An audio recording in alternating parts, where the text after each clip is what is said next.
जय माता दी दोस्तों, स्वागत है आप सभी का एक बार फिर से। माँ भगवती आप व आपके परिवार पर अपनी कृपा दृष्टि सदा सर्वदा बनाए रखे।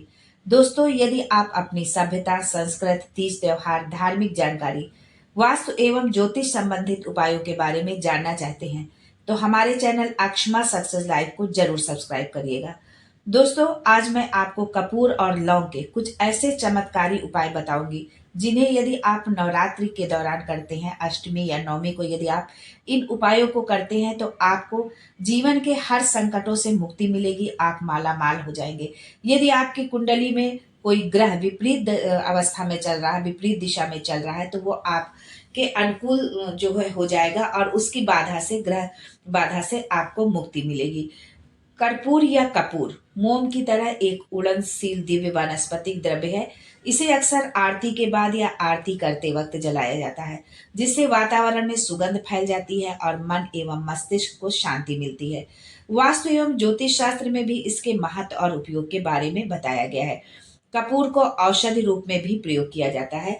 दोस्तों, घर में सुख समृद्धि के लिए सबसे ज्यादा जरूरी है कि घर के अंदर कोई निगेटिविटी ना हो, कोई नकारात्मक ऊर्जा प्रवेश ना हो। ज्योतिष शास्त्र में इसके लिए लौंग के से जुड़े कुछ आसान से उपाय बताए गए हैं। मान्यता है कि इन उपाय को करने से घर में धन, वैभव और सुख समृद्धि आती है। साथ ही घर की नकारात्मक ऊर्जा भी समाप्त होती है। दोस्तों, आपके रसोई घर में कुछ ऐसी चीजें हैं जिनका हमारे भोजन में नियमित रूप से इस्तेमाल किया जाता है, लेकिन ये बहुत कम लोग जानते हैं कि ये चीजें न सिर्फ सेहत के लिए अच्छी होती हैं, बल्कि इनका ज्योतिष और वास्तु शास्त्र के उपायों में भी इस्तेमाल किया जा सकता है। और यदि इन्हीं चीजों का आप नवरात्र के दौरान यदि इनका आप उपाय करते हैं, इनका उपयोग करते हैं, तो बहुत ही शीघ्र आपको इनसे लाभ मिलता है। ऐसी ही एक चीज है लौंग। हमारे घर में, रसोई घर में लौंग का इस्तेमाल मसाले के रूप में किया जाता है। दोस्तों, हिंदू धर्म में पूजा पाठ और अन्य धार्मिक क्रियाकलापों में भी लौंग और कपूर का प्रयोग किया जाता है। माँ दुर्गा की पूजा तो बिना लौंग और कपूर के संभव ही नहीं है। लौंग के साथ कपूर जलाना बेहद शुभ माना जाता है। दोनों को एक साथ जलाने से घर में न केवल सुख शांति आती है, बल्कि घर से नकारात्मक ऊर्जा भी दूर होती है। चलिए, आपका ज्यादा समय नष्ट न करते हुए जानते हैं कि लौंग और कपूर से जुड़े कुछ आसान से उपाय, जिन्हें यदि आप नवरात्र के दौरान करते हैं, अष्टमी नवमी के दिन यदि आप करते हैं इन उपायों को, तो ये अचूक उपायों का असर आपको अतिशीघ्र देखने को मिलेगा। लेकिन उससे पहले आपसे रिक्वेस्ट करती हूँ कि वीडियो को लाइक करिएगा, दोस्तों को शेयर कर दीजिएगा, और अगर आपने अभी तक चैनल को सब्सक्राइब नहीं किया है तो चैनल को सब्सक्राइब करके बेल आइकन जरूर दबाइएगा। दोस्तों, यदि आपके घर में बहुत लड़ाई झगड़े होते हैं, बड़े छोटे का कोई मान सम्मान नहीं है, लड़ाई आपके साथ हो या घर के किसी भी अन्य सदस्य के साथ, उसके लिए आपको एक कपूर की गोली लेना है और उसे 4 टुकड़ों में बांट देना है। उन चारों टुकड़ों को घर के चारों कोनों में आप रख दीजिए। बस इतना सा ही आपको उपाय करना है। धीरे धीरे लड़ाई झगड़ा जो है समाप्त हो जाएगा और कुछ दिनों में आप देखेंगे कि जो घर में सबसे ज्यादा झगड़ने वाला व्यक्ति था, उसका मानसिक संतुलन बदलने लगेगा और घर में पूर्ण रूप से जो है शांति हो जाएगी। दोस्तों, यदि आप व्यापारी हैं, आपका काम जो है, व्यापार आपका अच्छा नहीं चल रहा है, नौकरी है पर प्रमोशन नहीं हो रहा है, आर्थिक स्थिति ठीक नहीं है, इसके लिए आपको एक कांच की कटोरी में 7 टुकड़े कपूर के, 2 छोटे छोटे टुकड़े फिटकरी के, एक छोटा टुकड़ा सेंधा नमक का लेना है। सारी चीजें आपको खड़ी ही लेनी है, पीसी नहीं लेनी है। तीनों चीजों को कटोरी में रखकर किसी ढक्कन से आप ढक दीजिए। उस कटोरी को आप जहां पैसा रखते हैं उसके समीप आपको रखना है। घर में, दुकान में, जहां भी आप पैसा रखते हैं उसके पास में आपको रखना है। यदि आप व्यापार करते हैं तो उसे आप अपने दुकान में पैसों के रखने के बॉक्स के अंदर भी रख सकते हैं। समझिए कि ये एकदम मैग्नेट है जो धन को खींचने का काम करेगा। अब इसे करना आपको किस दिन है, आप ये भी जान लीजिए। नवरात्रि के दिन में यदि आप कर रहे हैं तो आप इसको अष्टमी या नवमी के दिन जो है इस उपाय को आप कर सकते हैं। अगर नवरात्रि के बाद आप इस उपाय को कर रहे हैं तो आप किसी भी महीने के शुक्ल पक्ष के सोमवार को आपको ये उपाय करना है।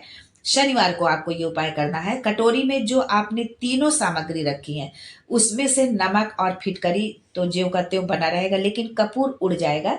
नमक और फिटकरी को आप बहते हुए जल में प्रवाहित कर दीजिए। उसी तरह शनिवार को आप कटोरी में सारी सामग्री रखकर पुनः रख दीजिए। जब दोबारा से आप रखेंगे तब आपको शुक्ल पक्ष नहीं देखना है, पर शनिवार को ही आपको बदलना है। पहली बार जब आप ये उपाय करें तो शुक्ल पक्ष शनिवार से करें, लेकिन जब दूसरी बार आप बदले तब आपको शुक्ल पक्ष नहीं देखना है, लेकिन शनिवार देखना है। और नवरात्र में अष्टमी या नवमी किसी भी दिन आप इस उपाय को कर सकते हैं। दोस्तों, घर में सुख शांति धन संपत्ति समृद्धि के लिए ये छोटा सा उपाय आप जरूर करें। इसमें आपको बस एक कपूर की टिकिया मुख्य द्वार के सामने सुबह और शाम को जलाना है। अष्टमी के दिन आप सुबह और शाम दोनों समय जलाएं, और नवमी की तिथि पर भी आप इसको जलाएं। और इसके बाद भी आप इस उपाय को कर सकते हैं। आपको हर दिन जो है मुख्य द्वार पर जो है एक कपूर की टिकिया आपको सुबह शाम में जलानी है। सुबह सूर्य भगवान के उदय होते ही और शाम को गोधूली बेला पर। इसमें जो है समय का आपको विशेष ध्यान रखना है। यदि आप सुबह 8 बजे 10 बजे आप इस उपाय को करेंगे तो आपको इससे कोई लाभ नहीं मिलेगा। यानी जैसे ही सूर्योदय होता है, सूर्योदय के साथ ही आपको जो है स्नान करने के पश्चात आपको इस उपाय को करना है। यदि सुबह आप जो है लेट करेंगे तो आपको इसका कोई फायदा नहीं मिलेगा। इसलिए आप समय का विशेष ध्यान रखें। ये छोटा सा उपाय आपके घर को लक्ष्मी से भर देगा, धन धान्य से आपको परिपूर्ण कर देगा। यदि आप सोते सोते डर जाते हैं, छोटा बच्चा है या कोई बड़ा है जिसको बार बार नजर लगती है, बीमार हो जाते हैं, दवा से कोई फायदा ही नहीं होता, दवा तो बहुत कर रहे हैं लेकिन उसका कोई असर ही नहीं होता है, या किसी ने कोई जादू टोना कर दिया है, ऊपरी कोई हवा के से आप परेशान हैं, तो इसके लिए आपको प्रतिदिन सुबह और शाम को ये उपाय करना है। एक गोली कपूर की घी को जो है घी में डुबोकर आपको जला देना है, और पूरे घर में उसका धुआं आपको दिखाना है। अर्थात सुबह पूजा के बाद और शाम की आरती के बाद आपको कपूर से आरती करनी है। यदि आप ऐसा करते हैं तो घर की संपूर्ण नकारात्मक ऊर्जा नष्ट हो जाएगी। यदि किसी ने जादू टोना किया है तो वो भी समाप्त हो जाएगा। इसके साथ ही यदि कपूर में 2 लौंग फूल वाली आप डाल देते हैं तो माता रानी की कृपा आप पर और आपके परिवार पर हमेशा बनी रहेगी। उनका आशीर्वाद हमेशा आपके साथ रहेगा। जिसके घर में माता रानी का वास हो उसके घर में किसी भी तरह की नकारात्मकता तो प्रवेश हो ही नहीं सकती है। इसलिए इस उपाय को आप अष्टमी के दिन और नवमी के दिन जरूर करें। दोस्तों, आज के समय में हर व्यक्ति टेंशन में रहता है, फिर चाहे वो महिला हो या पुरुष। किसी को ऑफिस की टेंशन, किसी को बॉस की टेंशन, तो किसी को नौकरी की टेंशन, बच्चों की टेंशन, परिवार की टेंशन, यानी हर व्यक्ति टेंशन में रहता है। और उसी टेंशन के कारण आप रात में सो भी नहीं पाते हैं। नींद अच्छी ना आने की वजह से अनेकों तरह की बीमारियां अपना घर बनाने लगती हैं। यदि आप रात में चिंता मुक्त होकर भरपूर सोना चाहते हैं तो कपूर को सोने से पहले अपने कमरे में जला दीजिए। अर्थात जब आप सोने जाएं तो उससे पहले आप एक टिकिया कपूर की जला लें। बस ये एक टिकिया कपूर की आपको इतना रिलैक्स कर देगी कि आप सोच भी नहीं पाएंगे।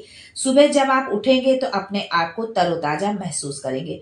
दोस्तों, यदि आप चाहते हैं कि अचानक से आपको धन की प्राप्ति हो जाए, जैसे कि मान लीजिए आप शेयर से संबंधित काम करते हैं, आपने बहुत सारे शेयर खरीद कर रखे हैं, बढ़ नहीं रहे हैं, तो उसके लिए आपको ये उपाय जो है अष्टमी के दिन जरूर करना चाहिए। और अष्टमी के बाद आप इस उपाय को शुक्रवार के दिन करें, क्योंकि शुक्रवार का दिन जो है माता रानी को समर्पित होता है। एक गुलाब का फूल आपको लेना है और एक कपूर की गोली। गुलाब के ऊपर कपूर आपको रख करके जला देना है। जले हुए कपूर को माता दुर्गा को आप चढ़ा दीजिए।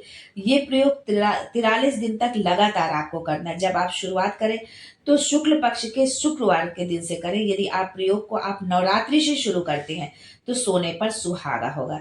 जिस दिन आप घट स्थापना करते हैं उस दिन से आप शुरू कर सकते हैं, या अष्टमी के दिन से लगातार आपको 43 दिन तक इस उपाय को करना है। फिर देखिए इसका चमत्कार, कहीं ना कहीं से आपको एक बड़ा अमाउंट जरूर मिलेगा। यदि आपके घर में किसी प्रकार का वास्तु दोष है तो कांच की कटोरी में 2 टुकड़ा कपूर रखकर ढक कर आप रख दीजिए। जब कपूर उड़ जाए तो पुनः रख दीजिए। इसे आप घर के किसी कोने में भी रख सकते हैं जहां आपको लगता है कि यहाँ वास्तु दोष है। यदि आपको अपना भाग्य चमकाना है, दुर्भाग्य आपका पीछा नहीं छोड़ रहा है, आप जो भी काम करते हैं सफलता नहीं मिलती है, बनते बनते काम आपके बिगड़ जाते हैं, लक्ष्मी आते आते रुक जाती है, तो इसके लिए आपको अपने नहाने के पानी में जो है 2 कपूर जो है कपूर के तेल को आपको डालना है। जो आप नहाने का पानी लेंगे उसमें जो है आपको 2 बूंद कपूर के तेल की डालनी है और उससे आपको स्नान करना है। उपाय आपको जो है शनिवार को करना है। मान लीजिए आपने एक शनिवार नहाया तो फिर दूसरे शनिवार ही नहाना है। और नवरात्रि के दौरान आप अष्टमी और नवमी दोनों दिन आपको ये उपाय करना है। रोज नहीं, नहीं आपको करना है। अष्टमी नवमी को आप करें, इसके बाद आप शनिवार आप इस उपाय को करें। बहुत जल्दी आपको इसका असर जो है दिखने को मिलेगा। जो है आप 3 शनिवार आते आते आपको इसका असर दिखने लगेगा। यदि पति पत्नी के बीच अनबन रहती है, पति ध्यान नहीं रखता, बात नहीं सुनता, बात बात पर नाराज होता है, तो इसके लिए आपको ये उपाय करना है। सिंदूर जो आप लगाती हैं उससे जो है कागज में एक रखकर एक पुड़िया बना लेना है और रात में सोते समय पति के तकिए के नीचे रख देना है। सुबह उसे घर के बाहर किसी पेड़ पर आप रख दीजिए। ये उपाय आपको लगातार 7 दिन तक करना है। ये किसी भी दिन से आप शुरू कर सकती हैं और नवरात्र के दौरान आप अष्टमी नवमी को ये उपाय आप करेंगे। बहनों के लिए उपाय है। यदि आप पति हैं और यही समस्या आपको अपने पत्नी से है, तो आपको अपनी पत्नी के तकिए के नीचे 2 टिकिया कपूर की रख देनी है और सुबह उन दोनों टिकियों को आपको जला देना है। और यदि आप जलाना नहीं चाहते हैं तो कमरे में ही आप कहीं इसको रख दीजिए। ये उपाय 7 दिन तक आपको लगातार करना है। इस चमत्कारी उपाय को आप जरूर करिए। इसी श्रृंखला में एक उपाय और जान लीजिए कि अपने कमरे के पश्चिम दिशा की दीवार पर भगवान विष्णु का फोटो लगाइए। फोटो वो हो जिसमें माता लक्ष्मी भगवान विष्णु के पैर दबा रही हो। आप दोनों के बीच में जो है जो भी समस्या चल रही होगी वो धीरे धीरे समाप्त हो जाएगी। दोस्तों, अगला उपाय है धन संपत्ति के लिए। यदि आप धनवान होना चाहते हैं, आर्थिक संपन्नता चाहते हैं, तो आपको ये उपाय जो है जरूर करें। माताएं बहनें इस उपाय को जरूर करें। रात में रसोई घर में खाने के बाद साफ सफाई करके चांदी की कटोरी में 2 लौंग और 1 कपूर की गोली जलाना है। यदि चांदी की कटोरी नहीं है तो स्टील की कटोरी में भी आप जला सकते हैं। जलाने के बाद जो राख बचे उसे सुबह नहा धोकर तुलसी के गमले में डाल देना है। इस उपाय से क्या चमत्कार होगा आप स्वयं ही देखेंगे कि क्या चमत्कार होगा।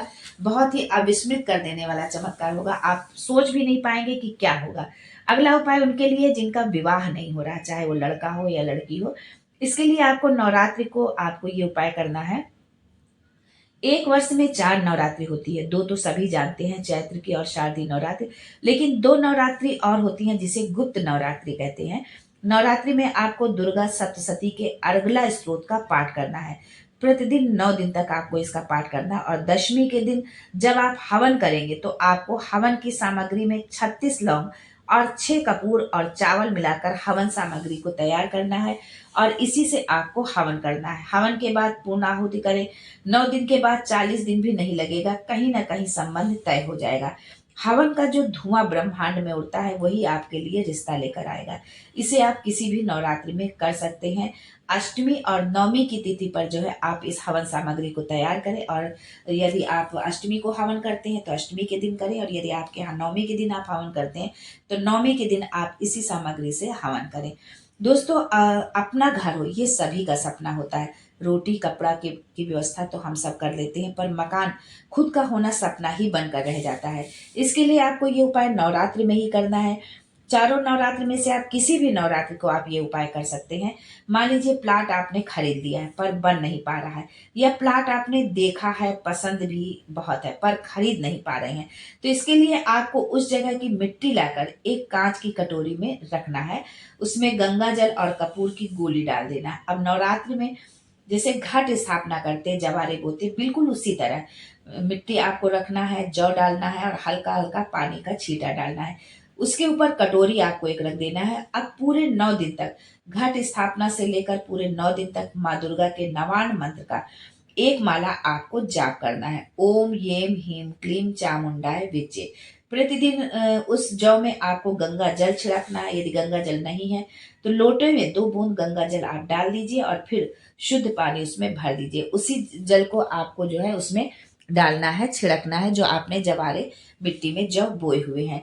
नवमी के दिन शाम के समय आप मिट्टी के जौ ले जाकर उस जगह आपको छोड़ना है जहां आप घर बनाना चाहते हैं या आप प्लाट खरीदना चाहते हैं, जमीन खरीदना चाहते हैं।